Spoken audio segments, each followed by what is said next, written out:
and Plato, and the sophist opposes to Plato exactly the idea. Politics is the art of acquiring and maintaining power. I think that both these definitions are true. They give us two different sides of that multifaceted object that is politics. Politics is the art of acquiring power and of maintaining power, of defending power against contenders who would like to occupy power.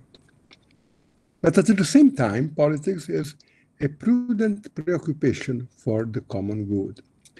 And Plato convincingly explains that the second definition is more fundamental than the first. Why? Because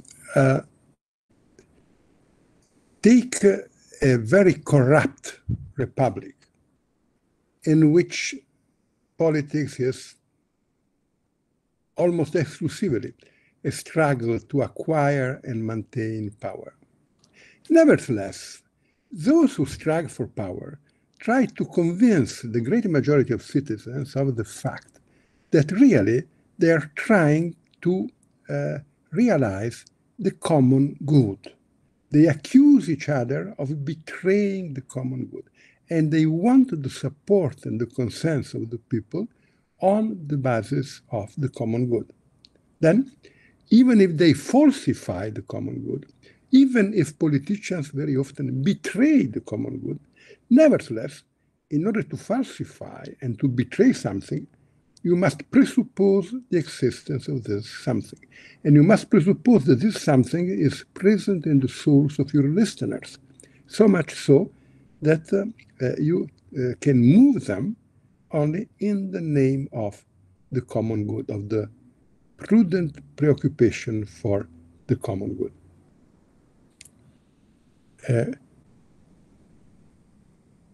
Of course, this does not mean that politics is only that. The betrayal of politics is a part of politics. I will not consider it as something that is exterior to politics.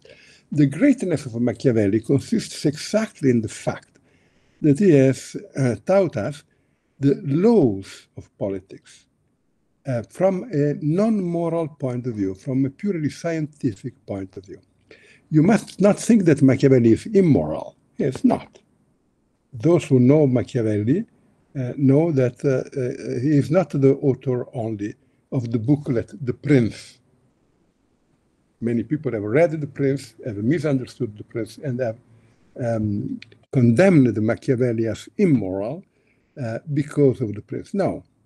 The great book of Machiavelli are the discorsi, the discourses on Livy, on the first 10 books of the histories of Livy. Here, Machiavelli explains to you what is a good society. And a good society is a society regulated by laws. And the laws constrain the human ambitions, leading them towards the common good. Are so structured, and the model that he has is the Roman Republic. And the Roman Republic, in the best period of the Roman Republic, you could satisfy your ambition only through the service of the common good. The ambition is presupposed here, but the reasoning is turned upside down. In order to satisfy your ambition, in order to be able to exercise power, in order to gain and defend power, you must defend the common good. This is the function of the institutions. But what shall we? No, one word more on the institutions. If you come to Rome, I can lead you to a visit to the Italian House of Parliament. In the Italian House of Parliament, there is a hall that is called the Hall of the Wolf. And there you find a very ancient sculpture that is a symbol of the Roman Republic. It is the she-wolf that is lactating the two twins who were the founders of Rome. And I would explain to you, I would tell you the explanation of this statue that has been given by a great Italian philosopher, Giovan Battista Vico. He explains that the she-wolf is the people. The people is full of passion and is ferocious and is always ready to attack and even to commit injustice.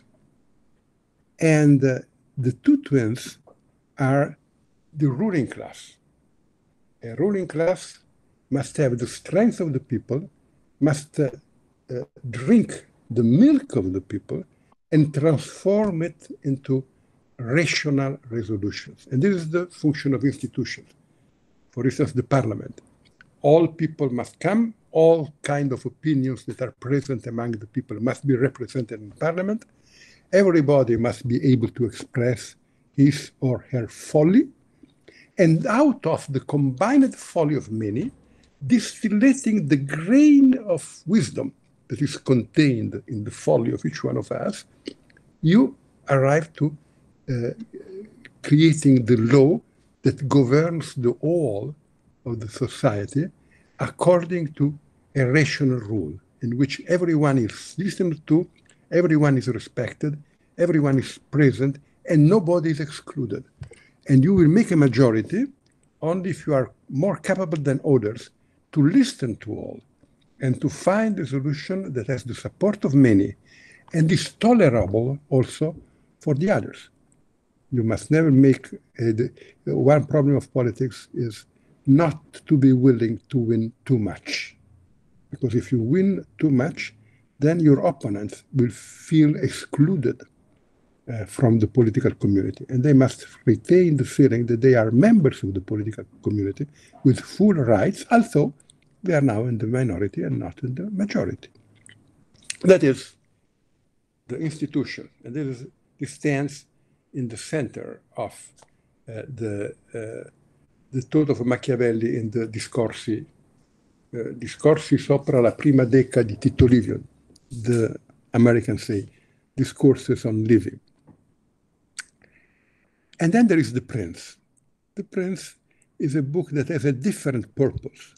Imagine that there are no institutions. Imagine that you are living in a state in which there is no law.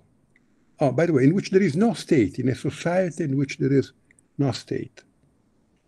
A society in which there is no state is not a dictature, a tyranny.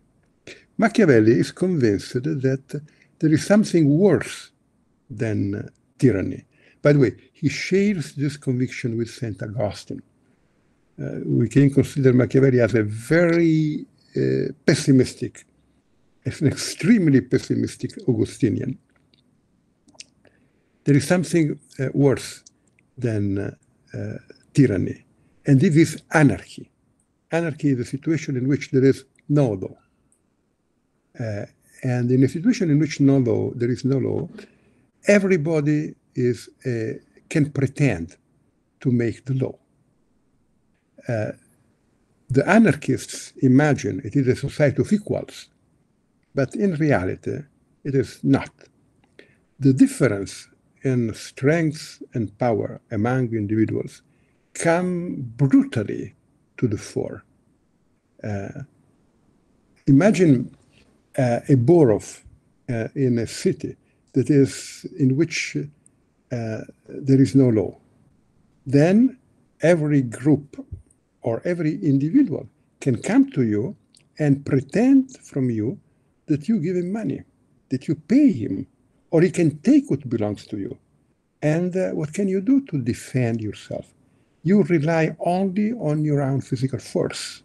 And in order to be able to protect yourself and those who are dear to you, you must arm yourself and enter into a war of everybody against everybody.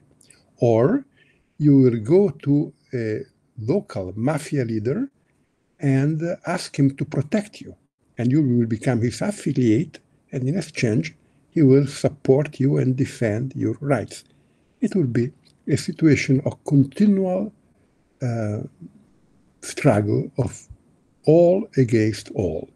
It is the situation that has in his mind Hobbes in the Leviathan, homo homini lupus.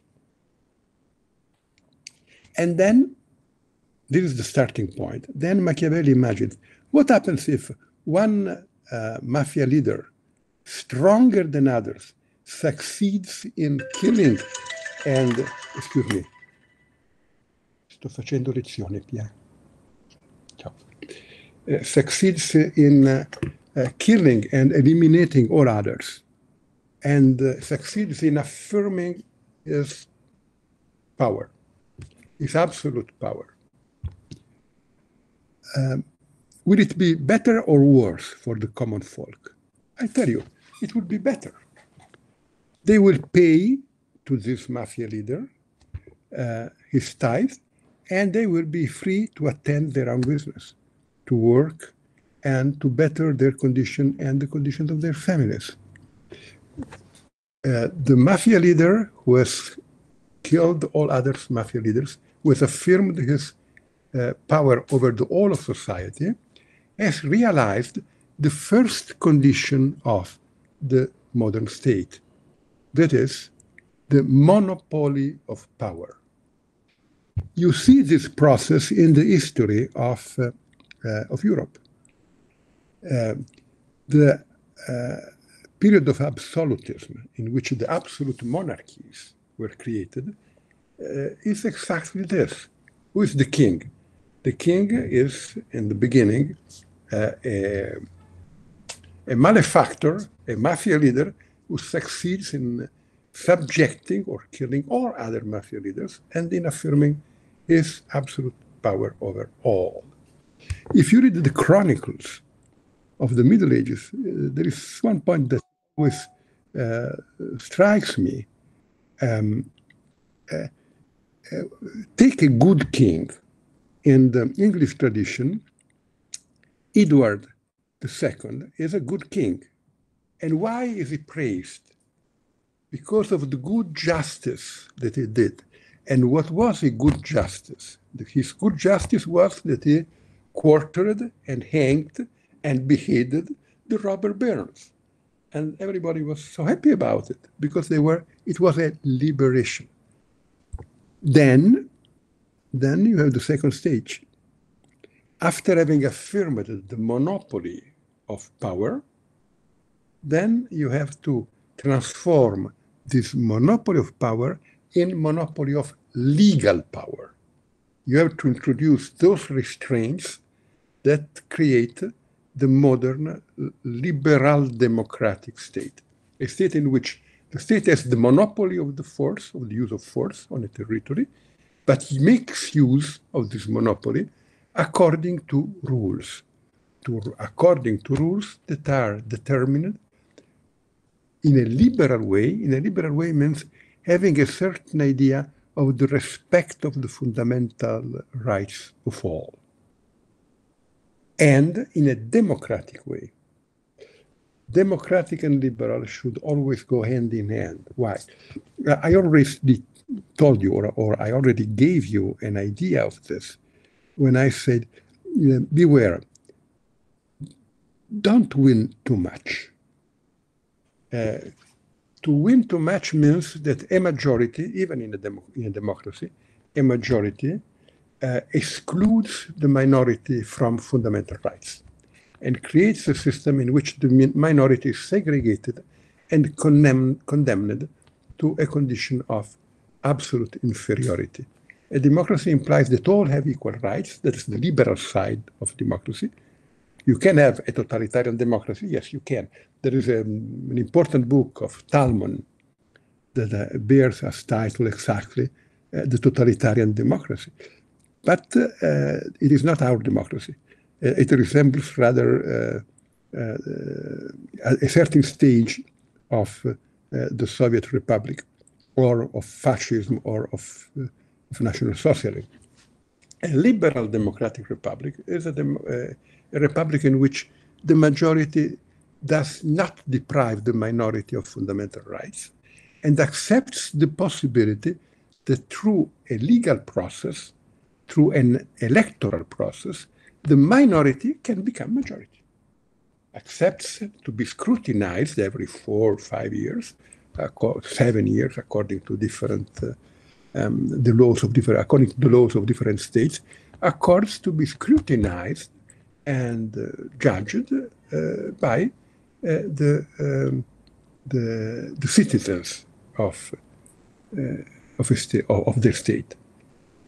So there is an ethical moment in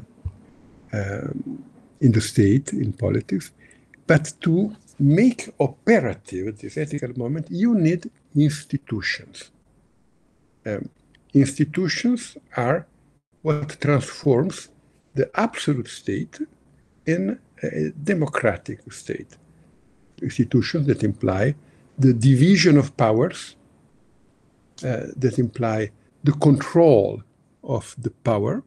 No power should be uncontrolled, and all power should be contendable. It should be possible to challenge those in power and to substitute those in power through a democratic procedure. It is important to consider this. I have presented this to you in a conceptual form. I could have done, and I have done to a certain extent now and then, also I could have done this more historically. This is the process through which our democracies, our Western democracies, were created. You begin with the absolutist monarchies, and then the absolutist monarchies are transformed more or less peacefully into more or less democratic states when the power becomes from absolutus, absolute means unconditioned, not bound by anything. You move from the absolute power to the conditioned power, potestas alligata, power that is bound by laws, and there's the liberal moment, and then power that is bound by the law and is determined through free elections, through the will of the people. The people is sovereign, but beware, there is no absolute sovereignty. And here you have two different models of state. Up to now, we have spoken of the process of the constitution of the state and the way in which the ethical content of the state can be secured, the institution. Now we come to consider the institutions, and we see that there are two different models of institutions. One model, we can say, is let us say, one model is the model of Rousseau. In order, we have already seen that in order to have a state, everybody must renounce to the right to seek justice directly through the exercise of his own personal power. All power must be concentrated in the hands of the state. Nobody is allowed to make use of physical force, only the state. And the state only through a procedure that is regulated by law in a democracy. But how far does this alienation go? The alienation of my power to the state. In Rousseau, you have the idea that man alienates into the state all his powers. Not only the power to exercise physical force, but all his powers, so that he has no right in front of the state, and he receives all his rights from the state. The state is the only subject of rights, and he distributes rights to others. La République est une et indivisible. It was the first article of the Constitution of the French Republic. the republic is one and indivisible, and all the power is given to the republic, and then the republic is divided into 90 departments. You have the articulation of power, and the subject receives from the republic his rights. He gives all his rights to the republic as a man, and receives back those rights from the republic as a citizen, but only insofar as the republic wants to give back these rights. Locke has a different idea of the state. Locke will say, no, yes, we have an alienation. By the way, Hobbes in the Anglo-Saxon tradition has an idea not very different from that of Rousseau. In one sense, Rousseau is a disciple of Hobbes. All the power must be given to the state. In order to guarantee the civil peace, in order to avoid anarchy, Hobbes writes in the period of the civil wars in England.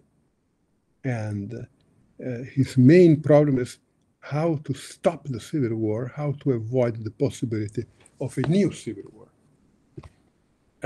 Locke lives in a different cultural atmosphere with a different cultural temperature.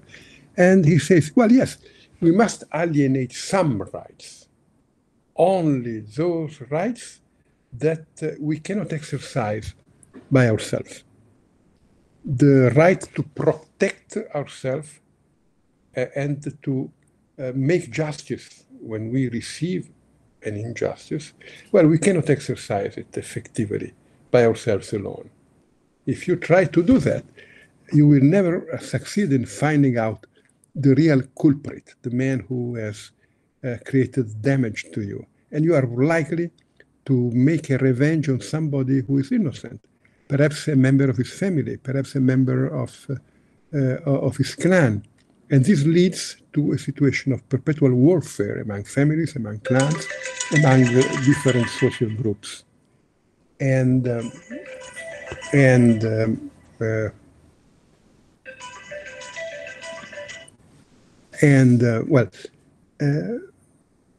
it is better that you alienate this right to the state. The state will create tribunals, will create police officials, and they will take care to defend your right in a much more efficient way. Some rights. And so the state receives the powers needed to guarantee the exterior defense against an invasion of the barbarians, the interior defense against criminality, and of course you must have a right to levy taxes in order to pay for the interior and exterior defense, and the right to manage the foreign affairs, the relations between your state and other states, and the right to make justice, the tribunal. These are the 5 rights that, according to Locke, you alienate into the state, and you retain all others. Can you alienate your rights to other communities rather than the state? Yes, you can. There is the local community, the city, a plurality of realities in which you can alienate some rights. Even the family is not a society in which you alienate all your rights. You alienate some rights, those that are needed in order to make it possible for the family to function and in order to allow the family to perform its functions. You have here a conception of the state that is tendentially totalitarian, democratic but totalitarian, and a function that is tendentially liberal, more liberal democratic. The first idea was incorporated in the French Revolution and also to a certain extent in the Russian Revolution. Lenin and Marx pretended the communist revolution to be the continuation of the French Revolution, and in one sense, they were right. It is the continuation of one side of the French Revolution. Le Terreur, the Jacobins tried to created democracy that has some totalitarian aspects. There were, of course, others. The Girondins were much more similar to Locke. Montesquieu was a great admirer of Locke. Now you see there are two different currents, and you can still see this today if you consider the way in which is organized the French democracy and the American democracy, the two great models. Well, the Russian democracy, within brackets, does not exist anymore. Or perhaps it does, I don't know. But I do not want to enter into the politics of today. And you have two ethical different visions. In the totalitarian democracy, there is the conviction that man is fundamentally a member of a society. There is a long tradition in this sense. Aristotle says that the man is a political animal, is a part of a society, and as a part of a society, he must submit his own good to the good of the society. The good of the society stands higher, is more divine than the good of the individual. And the individual must accept to be just a part of society. Rousseau represents this idea in the chapter on the legislator of his famous book on the social contract. It is interesting that in his commentary on the politics of Aristotle, St. Thomas Aquinas, on the one hand, says that he is completely in agreement with Aristotle, but on the other hand, he attributes to Aristotle the opposite view. Homo non pertinet ad societatem politicam secundum se totum. Man does not belong to the political society according to the totality of his being. That is, man cannot alienate into the political society the totality of his reality.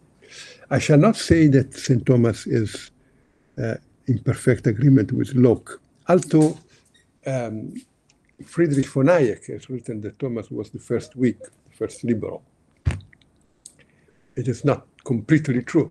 But nevertheless, against the tendentially totalitarian vision of Aristotle, St. Thomas tells us that man does not belong, cannot alienate in the political society the totality of his being. Why? Because before belonging to the political society, man belongs to God. And here you have a continuation of the great experience of Socrates. If you read the Crichton of Plato, you find there the dialogue of Socrates with the laws of Athens.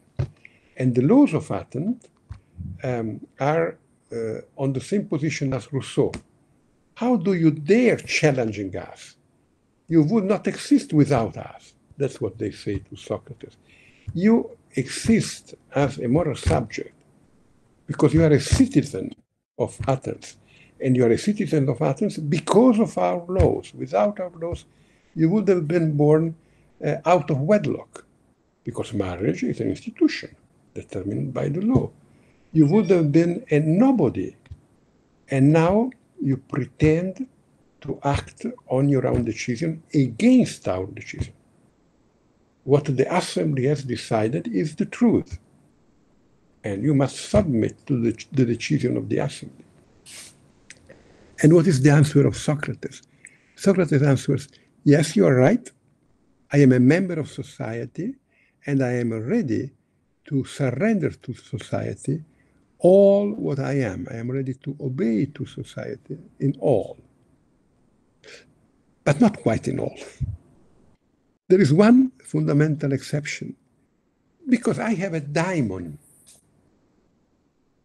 A daimon is a voice in me that tells me what is true and what is false, what is right and what is wrong.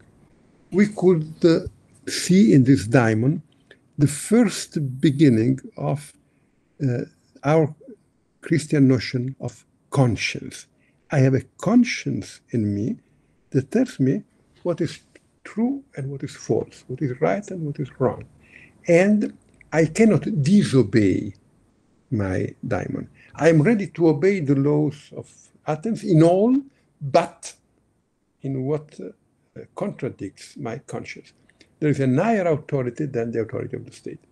Man transcends the political community. Man does not belong to the political community secundum se totum, according to the totality of his being, because man transcends the political community. And the political community does not have the right of impinging upon the rights of conscience. And here you have the first human rights, right of conscience, then right of religion, then right of acting according to truth in all the domains in which an individual action is possible. Of course, not when a collective action is required. When a collective action is required, you must constitute a community, and you must regulate democratically the proceedings of this community, and then everybody has to act according to the decision of the majority. But in all what is not required in this sense, I remain free. We have here also the first beginning of one fundamental principle of politics, that is the principle of subsidiarity. Subsidiarity means that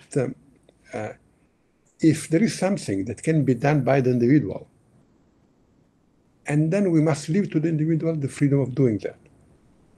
And if there is a task for which two individuals must connect with one another, for example, to constitute a family, then this creates a sphere of sovereignty that is proper to these two individuals together. There is a sovereignty of the individual, there is a sovereignty of the family, a limited sovereignty of the individual, a limited sovereignty of the family. Then families unite to create the city. There is a limited sovereignty of the city in all those affairs that can be regulated in an appropriate way only through the city. And within the city, there are, of course, many different kinds of associations. And there is a certain sovereignty of the associations within the city. And there is the state, and there is the sovereignty of the state. But there is no absolute sovereignty. The modern concept of sovereignty that was elaborated by Baudin is the idea that sovereign is someone who does not recognize anybody superior to him. In no sense. In the sense it is totalitarian. The modern idea of sovereignty is that, no, there is a plurality of sovereignties.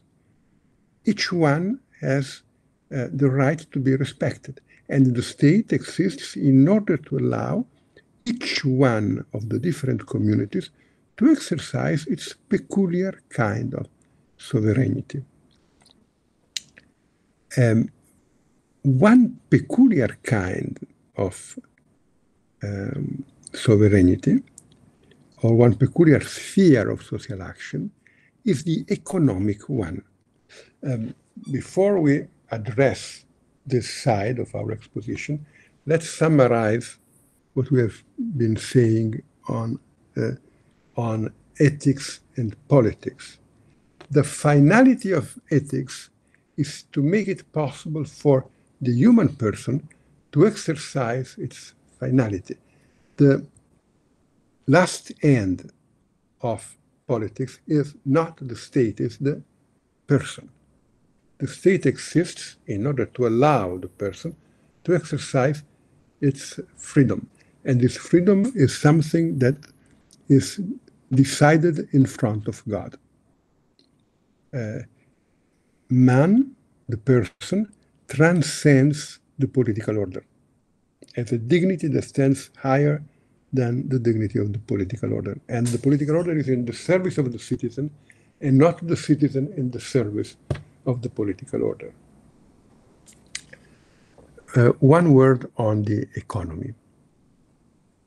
Well, you are Ukrainians, and in the historical memory of your country, there is the word communism, the idea of a society in which all economic activity is regulated by the state.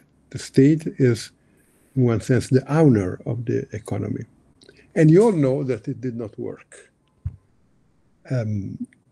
Why did it not work? Well, the main reason is that each individual human being is the subject of a creativity, and through his creativity, he determines his needs and also determines his capacity of working. And the market is the place in which human individuals encounter each other and determine together what should be produced and how it should be produced. And they do it making use of their freedom and not making use of the imposed order of the state. At the basis of the market stands one institution. You remember, the institutions are the agents that compel man to exercise his freedom in a way that is compatible with the freedom of others. The market is one such institution. And at the basis of the market stands the contract.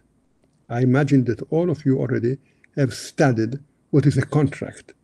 A contract is an act through which two persons, two free persons, agree on willing the same state of affairs. I want to have your land, you want to have my money, I give you my money, you give me your land, and the contract says that we together have decided, with the conjunction of our two free wills, that this land will belong to me and that money will belong to you. The exchange is based on the free will of the persons.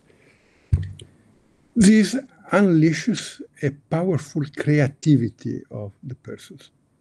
The free economic initiative that is made possible by the market is an enormous economic force. I wonder, where is Yuri? I don't see Yuri. Where are you, Yuri? Is it there? I am here. Oh, yeah, I'm here. How much time do I have? Because I must decide whether I take a longer or a shorter. You have still 8 minutes and then answer and questions and answers. 8 minutes. Well, too bad. It is too long for the short path and too short for the long path, but I will try to adjust. When Marx was young, he had a clash with a great friend of him, who was Bruno Bauer. And Marx thought that the source of value is human labor, intending with labor the capacity to exercise physical force. And Bauer said that the source of wealth is not human labor, but is the self-consciousness or the consciousness. What does it mean that the source of wealth is consciousness? This means that man determines what is an economic good. Let us make one example. The Greeks already knew a kind of dark water that could be found in Asia Minor, and that could burn. It was a curiosity. It is recorded in the books of the ancient Greek historians. And humanity always knew that there was this kind of black water. But it had no economic significance until somebody saw that water and thought, well, burning that water within a cylinder, and we develop gas, and this gas moves the cylinder, and this produces energy. And the dark water became oil. Oil becomes an economic commodity because somebody has seen it as an economic commodity, has had the idea, I am willing to risk my capital, my money, in the enterprise of buying this dark water, building machines that can be moved by this dark water, and selling those machines to people who stand in need of energy. Everybody of us knows today how important oil has become for our economy. It exists because somebody has seen it. All things that we have exist because somebody has seen them. The free enterprise is the capacity of seeing and of taking risks, organizing the economy around the intuition that one has had. Is that all? No. The human eye sees resources. Nevertheless, we must stress one point. The first and most important resource is the human being himself. The first resource of man is man himself. Not just I for myself, but other human beings for myself. And the enterprise is always a company. Company means people that go together. Today we use the word company to mean a society of capitals. That's wrong. It is always a society of workers and a society of capital too. And the entrepreneur has the task of uniting people, of creating community. He has an idea, but he must gather the support of the workers who work with him, and he must be a leader of men, and he must enhance the creativity of his co-workers. And an enterprise is more productive when everybody is creative in the enterprise, and when they are a community, they participate in the finality of the enterprise. He must join the community of those who finance the enterprise, give him the capital to risk in the enterprise, and he must enter into a relation to the city in which he has his enterprise, because the functioning of the enterprise is dependent upon the public services and the general atmosphere in which he works. To be an entrepreneur has a social dimension that is fundamental. That's the reason why the manager must be a leader of men. The second observation, after having stressed how important is the market, because the market does not tell you what you have to do, allows you to think what you want to do. We must say that there is no perfect market. Those of you who study economy must have studied the theory of the perfect market. In a perfect market, everybody can sell his capacities, and everybody finds a buyer. And in a perfect market, there is not unemployment. All resources are employed if the market is free. There is a perfect market. The markets of this world are not perfect. Most markets are prejudiced in favor of those who have capital and those of the ruling class. And so you have not free market, and those who most speak of free market very often are those who are more in favor of monopoly market. Monopolies are situations in which the others, I have one position in the market that nobody can challenge, and competition is excluded. Competition gives to others the possibility of growing, and competition compels all of us to produce at the best condition for the customers. But if I have a monopoly, I am no more in a free market in which the contract determines the price of the ware. I sell to you at a price that we decide together. In a monopoly market, I determine the price, and it is no more a free economy, it is a command economy. Pope Francis speaks a lot, not against the market, but against the market prejudiced in favor of the powerful. We have not yet seen a market constructed in favor of the poor, or at least a market that gives to all people the same potentialities, the same possibilities. It is a task of politics to regulate the market so that the man, the individual person, is not destroyed by misused market mechanisms. I think I should stop here. Thank you for listening. I hope I have not confused too much your ideas.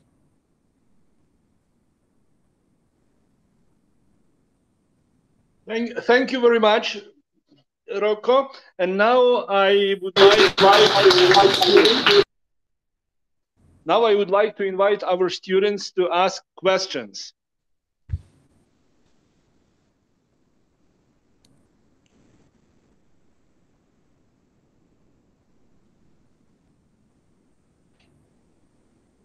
Mr. Buttiglione, can you hear me?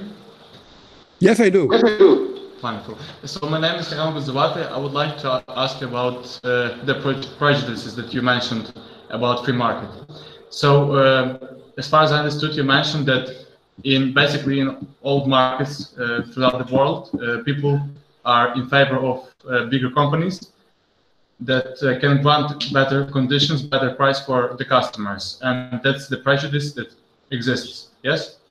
Yes, I do. Yes, I do. Okay, so if it's, I believe it's true. I agree with your statement, but are you in favor of the solution that we have to make certain boundaries for those companies to grant bigger chances for the smaller companies to develop and to expand? But it means that it won't be a free market anymore. Well, look, I am in favor of the market, of the perfect market. Let us talk now about real markets, really existing markets, imperfect markets. What happens in the market today? First of all, very often there is not an alliance between the company and the city or the territory in which the company acts.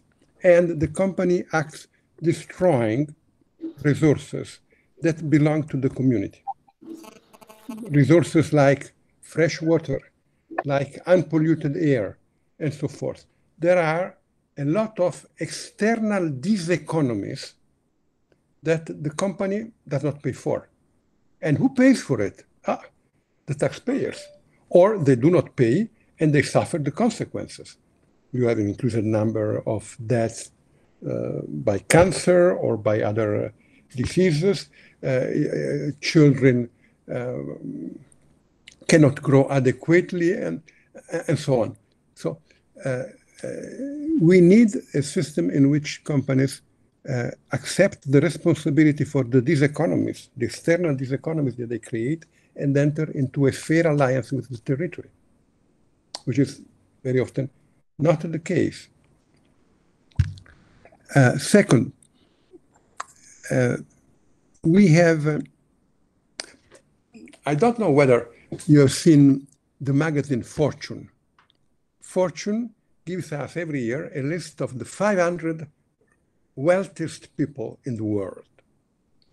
Look at the first 5-10 names.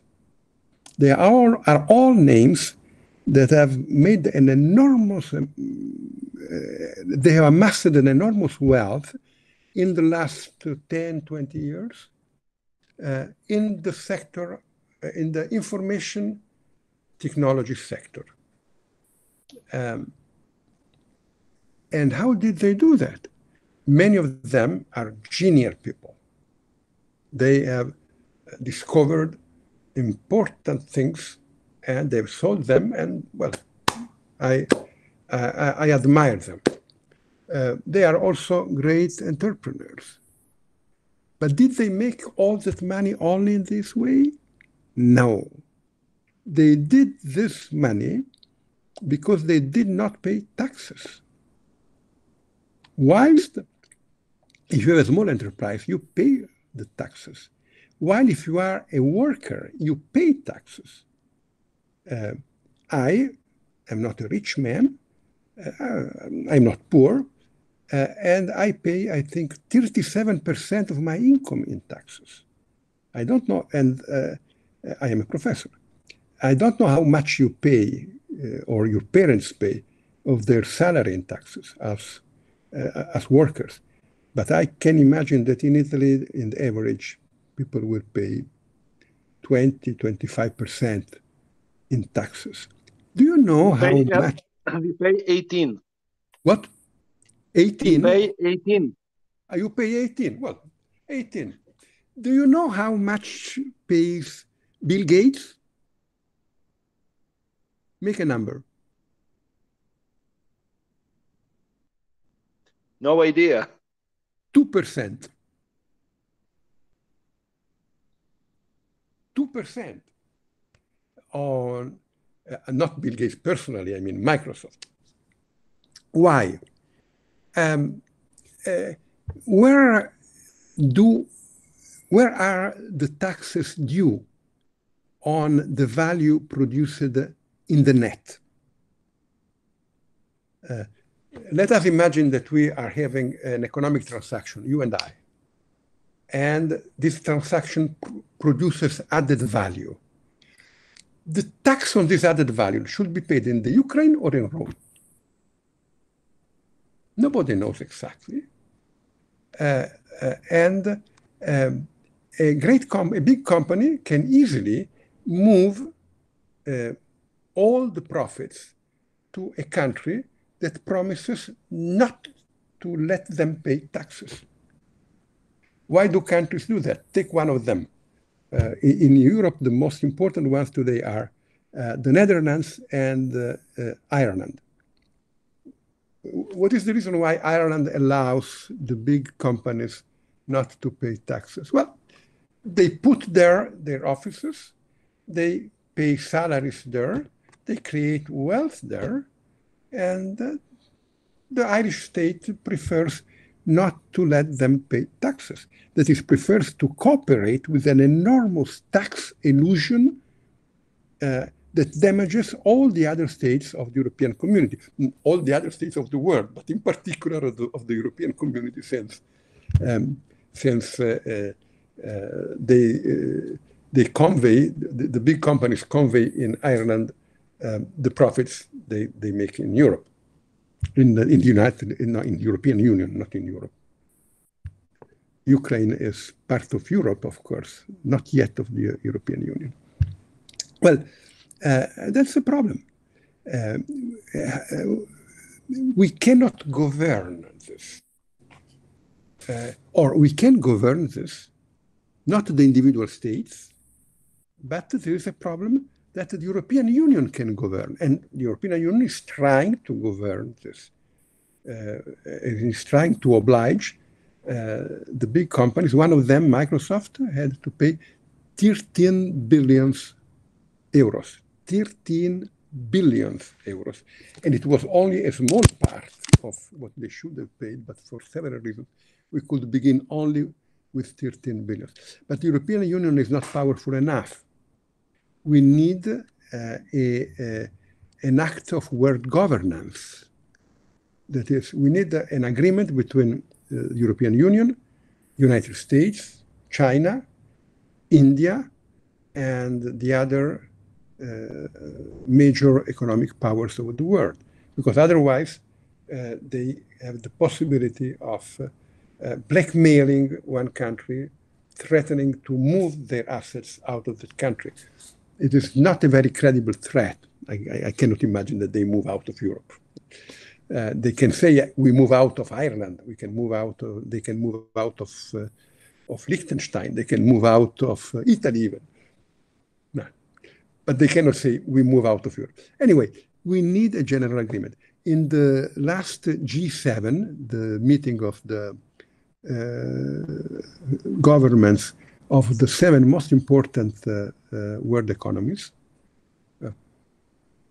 we say they are the 7 most important, but there is not China that should be there. They have discussed this issue, and they will make a proposal at the G20. The G20 is the meeting of the 20 greatest world economies, and there are really all the great economies, all the large economies of the world, to introduce a general tax.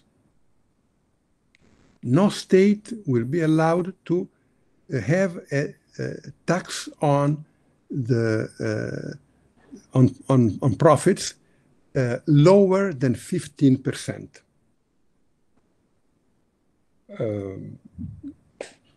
This would make it impossible for the big companies to move from one state to another state that offers them to pay less taxes. And this would give back to politics a certain level of sovereignty over the big sharks of the economy. So this is another sector in which we say we have a market, but really we have no market. We have some enormous companies who exercise a kind of sovereignty. They are sovereign. You want other examples? Because there are many, and I could speak a lot of time only on this point. I participated in the proceedings of the European Union on this issue, so I can. Well, only one example. It is the problem of access, the access to internet. Imagine that you have a small company, and you produce the best furniture in the world. And you want to sell in the world your furniture. And you have a competitor who produces not so good furniture, is much worse than you. But he has access to internet and you have not. Access to internet does not mean just that he can have a link to the net. No, I mean, if you want to sell in China, you must be on Alibaba. If you are not on Alibaba, you will never sell on China. And if you want to be on Alibaba, you have to pay. And Alibaba will take an important part of your profits. And Alibaba will decide who will sell and who will not sell. And this gives them an enormous power. When you ask yourself, why is the Chinese state now in a clash with Alibaba? There may be bad reasons. They want to oppress Jack Ma. But there may be good reasons. It is an enormous power in the domain of a private man. So the problem of giving everybody the adequate access to internet is one of the great problems that we have in the economy of today. Imagine that you want to come to Rome and you need a hotel room in Rome. What will you do? You will go on internet and you will look for Booking.com. And will you go through all the pages of Booking.com? No, most likely you will read the first 1, 2, 10 pages, and then you will stop. Booking.com decides which hotels will have success and which hotels will not.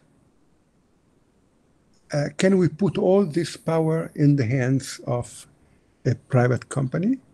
Can we say that there is a market? There are bottlenecks in the market.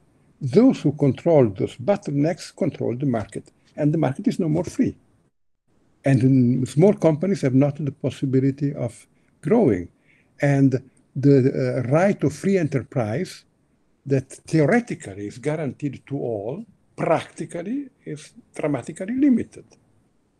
And now we have entered into the great problem of politics of today.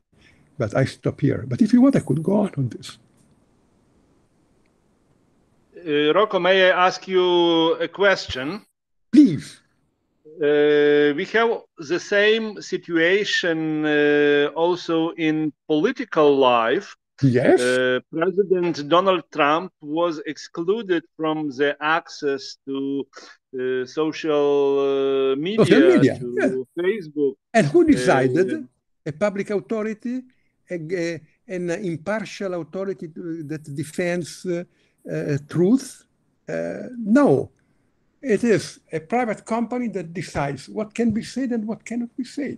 And they have a virtual monopoly. So they can say, well, but he could make use of internet not going through our channels. But that's a lie, because they practically have created a situation in which they have a monopoly. I am not a fan of Donald Trump. From many points of view, not from all, but from many points of view, I consider myself an opponent of Donald Trump. But the fact that the former president of the United States does not have access to public communication because of the decision of a private authority is a scandal. I make a comparison. I don't know whether you have studied the history of the United States in the 19th century. About the end of the 19th century, the United States democracy was about to die. Why? Because social power was concentrated in the hands of a few great companies. Rockefeller had the oil, all the oil. Carnegie, all the steel. Morgan, all the credit and banking system. And they suffocated the United States democracy. The United States democracy was revived when a group of courageous politicians made the antitrust laws. The antitrust laws reopened the American market and reopened also the political market of the United States. So those who have the control of internet can control the communication. And how can the people decide if they are not informed? And if the information is all one-sided, if the information is monopolized, if the information is falsified, democracy loses its meaning. So the problem of giving guarantees to the possibility of communicating is vital, both for the economy and for the politics, and for the same reasons. It is the problem of monopoly. Students, your questions.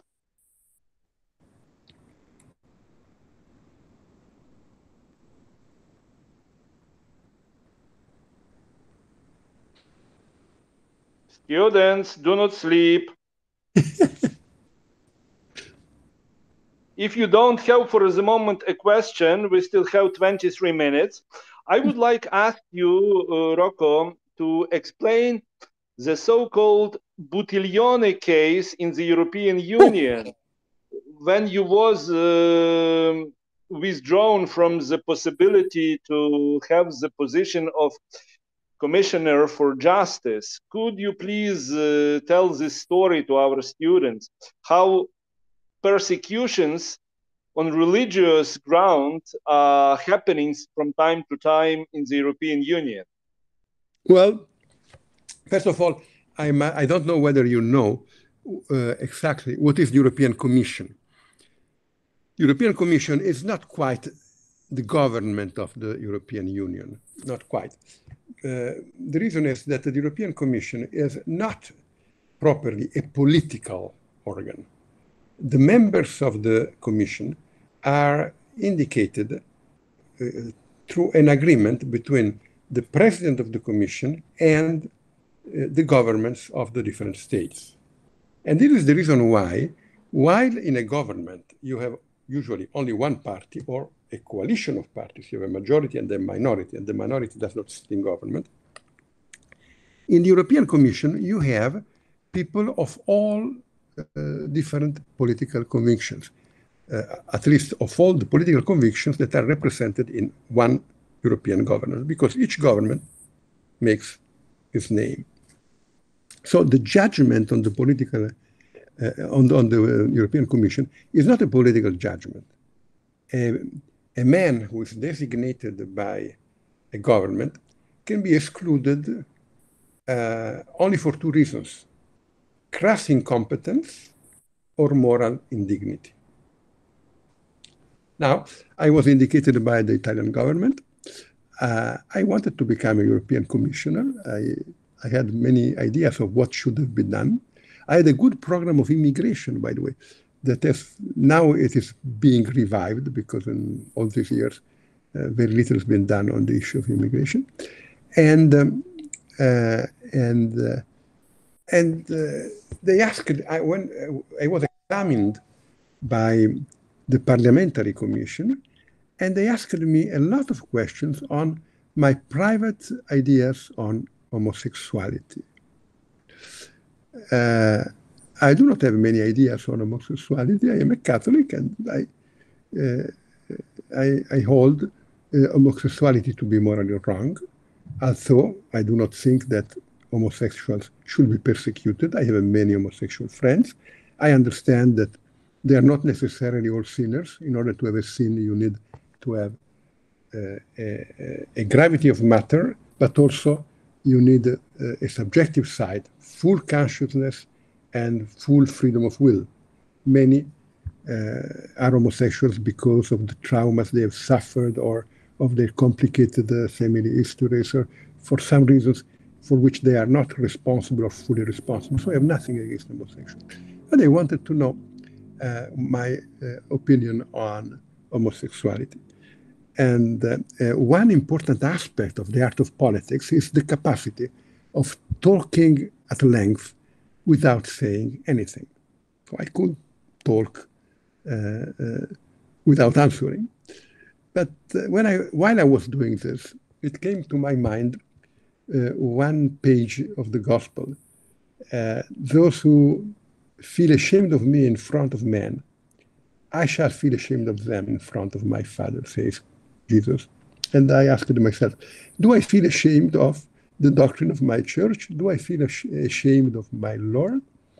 And I said in the most possibly delicate way, I may think, not I think, I may think, that homosexuality is wrong. But nevertheless, I am ready to defend the human right of homosexuals as those of any other men in Europe, other citizen of the Union. And moreover, the treatises don't give to the European Commission any power on family law. And this is a question that is related to family law. So I doubt that I may even be called to make a decision on these issues. And if there is a contradiction between my duty as a commissioner and my conscience as a Catholic, there is the institute of resigning. I can resign. I'm ready to resign. But that was not accepted. They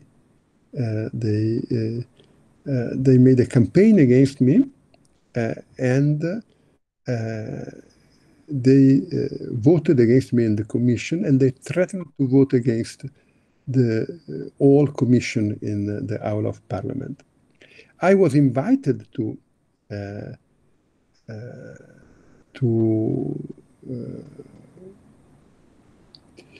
renegade what I had said, to renege what I had said. I was invited to say, no,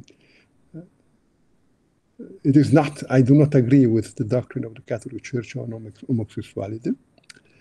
And when I was thinking about this possibility, I remembered a sentence that I had seen on the wall of a castle in Scotland.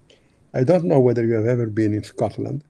If you go, please take the whiskey path. It is a path that leads you to the most important place in which whiskey is produced in Scotland. And it is also a path that leads you to the most beautiful castles of Scotland. And I noticed that all these castles had been destroyed and rebuilt, destroyed between 1646 and 1746. In this century, Scotland was converted to Protestantism with fire and sword. And in the castle of Gordon, there is a sentence with the last words of the Count of Gordon. When they brought him to the block to behead him, they offered him the land, freedom, and in exchange for his signing the act of submission. And he answered, "It is easier to sever my head from my body than my heart from my Lord." And then I said, "It is easier to sever my bottom from my chair than my heart from my Lord." For a politician, it is almost equally painful. And then I retired and I went back to Italy. That's all. Rocco, there is one question which was written in the chat because the microphone of one of our students does not work properly. And if you can read. Wait a minute. I look for the chat. Where is the chat?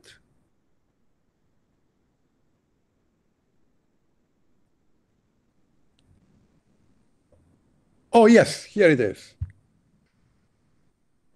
Social media platforms may be so powerful because it is much easier to express opinions there. It is more difficult to organize a debate around contemporary issues through the available law-making strategies, which have been designed before mass media or the internet. To what extent is the abuse of private platforms like Facebook a result of failure of the government to take into consideration rapid shifts of public opinion? Should the government respond to those quick changes? If yes, how? I will divide my answer in two parts. The first part is yes, governments should make laws on this. I do not think that they should create alternative platforms, but they should say that the right to curtail the expression of public opinion, deciding the exclusion of somebody from the social media platforms, is reserved to a jury that is an independent authority composed of a personality of high prestige, whose moral sense is universally recognized, and who are independent from all parties, all companies, all power constellations in the country.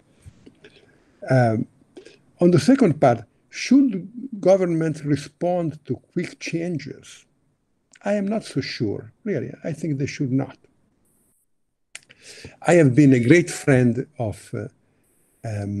Helmut Kohl, the great chancellor of the German reunification and the first honorary citizen of Europe. And he told me once, Rocco, if you win the elections, you must give to the country in the first 6 months all the bitter medicines the country needs. Everybody will be against you. Everybody will shout against you. You will be the most unpopular man in the country. But if you are right, after 4 years, they will vote you again. Sometimes a country needs to take bitter medicines. And in order to evaluate whether it was right or wrong to give these medicines, you must give to these medicines the time to work, to produce their effects. And very often, opinion campaigns are led against measures whose effect has not yet been produced. And the result is that you make one step forward, half step back, and the people have the pain of the medicine, they feel the bitterness, and have not the positive result. And the illness is not healed. And then, no, you must, a statesman must be able to tell the truth in front of the people, even when the people is against this truth. And if he has a responsibility of government, he should persevere in a course of action that is unpopular, of course, not forever, until the coming elections. When election time comes, then the people will see. I could make many examples. Consider one thing. Between the moment in which a law is approved in Parliament and the moment in which this law produces its effects, its first effects, in Italy, you must wait for at least 1 year, more likely 18 months. How can the people make a sound judgment if they do not see the effects of the law? I don't know how the system is in the Ukraine, but I doubt that it can be much swifter because of the inevitable obstacles that the transformation of a bill of law into action has. So you must give time to the measure to make effects. Then the people would make a judgment. Before, they have not the elements to have a judgment. They just have opinions, very often fueled by misinformation.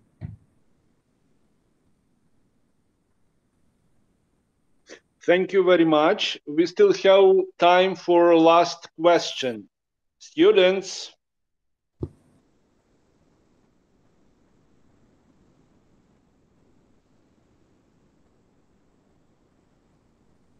Yeah, I see someone approaching the microphone. Yeah, that's right. Thanks a lot for your lecture. It was very informative. So, Mr. Rocco, I'd like to ask you about these companies. So, for instance, Facebook and Google and other companies, they have a lot of influence to public life. And I think that the next stage is will be that these companies and IT companies, it can be different companies. For instance, companies that have a lot of data to users or influence to give something to consume for their clients. So these brands and these companies, they can influence people. So why government doesn't connect tightly with these brands and these companies? For instance, it might be not only like IT companies and social medias, it might be just like brands for clothes, brands for cars and others, because their message is more valuable and have more trust among people than government has power and has this like communication with people. So you got what I mean, yeah? So I think that not quite. Okay. I try to explain. So why government doesn't acquire all these brands and involve all these brands and companies in this politics life? Because these brands and these companies, they have more power than government. I understand. Well, but I am not in favor of this. We would substitute a state monopoly to a private monopoly. I think the real problem is how can the government split these monopolies, create a system in which a plurality of subjects have the possibility of communicating in competition with one another, so that for a group of people who want to say something, it becomes possible to have a free access. On the one hand, you have the problem of guaranteeing free access to the existing networks. That is, in order to deny to you a free access, they must give a good reason. And this reason must pass under the judgment of an independent commission. That's one first measure that I think should be taken. The second one is, why doesn't the state create a company or favors the formation of a private company, needs not being a state company, a company that is the owner of the infrastructure. And then this infrastructure is put at the disposal of all those who want to communicate. They all have a free access to the infrastructure, and they enter into competition with one another. It implies also a competition of different opinions. The problem, what is the problem today? The problem is that they have the infrastructure. You can say, even if you have the infrastructure, you have an obligation to allow all others to use the same infrastructure. But if you are the owner, you will always find not one, but 1,000 ways of making it impossible to others to make use of your infrastructure. So we should separate the infrastructure from the hardware from the software. And software companies should be allowed to enter in competition with one another, having equal rights of access to the infrastructure, that is, to the hardware. I think these are the two measures, the two ways in which I think we should come to grips with this problem.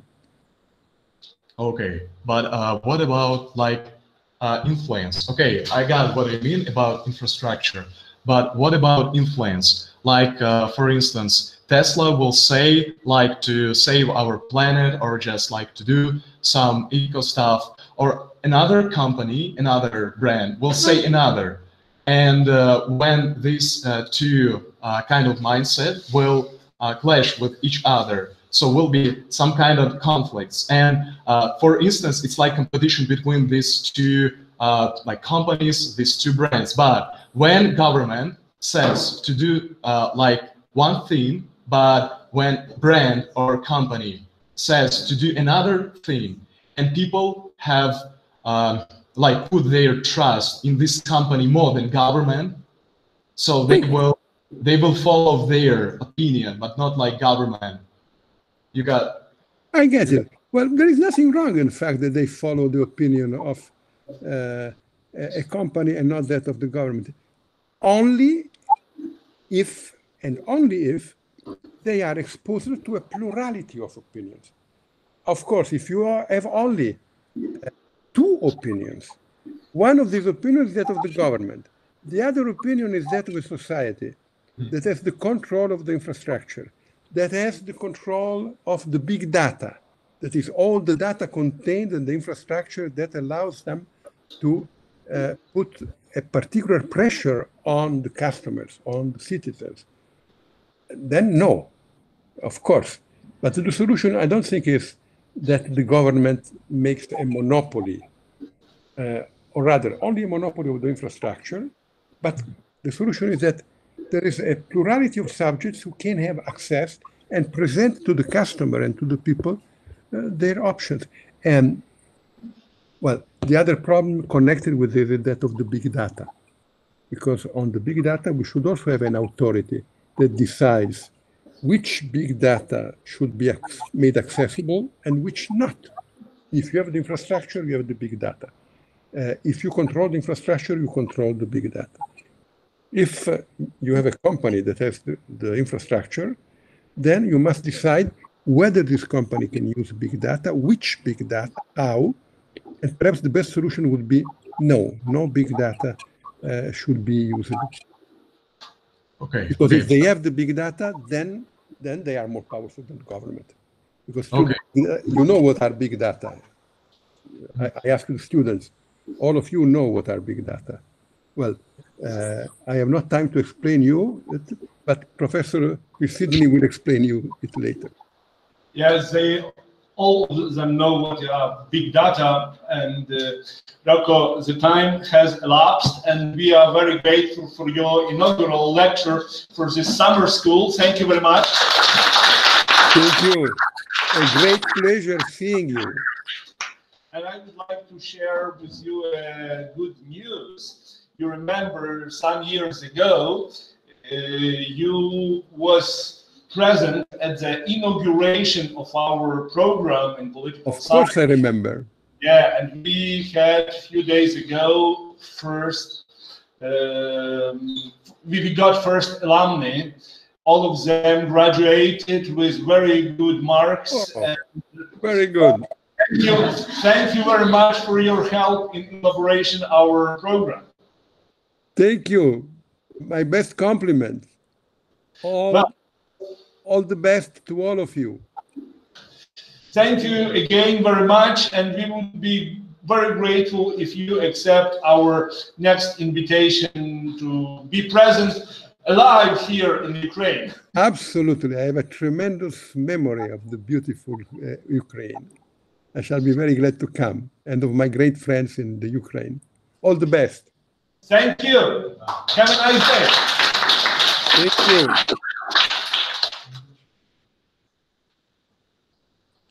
Отже, що в нас далі? Наскільки я зрозумів, нам третій поверх вже приготували.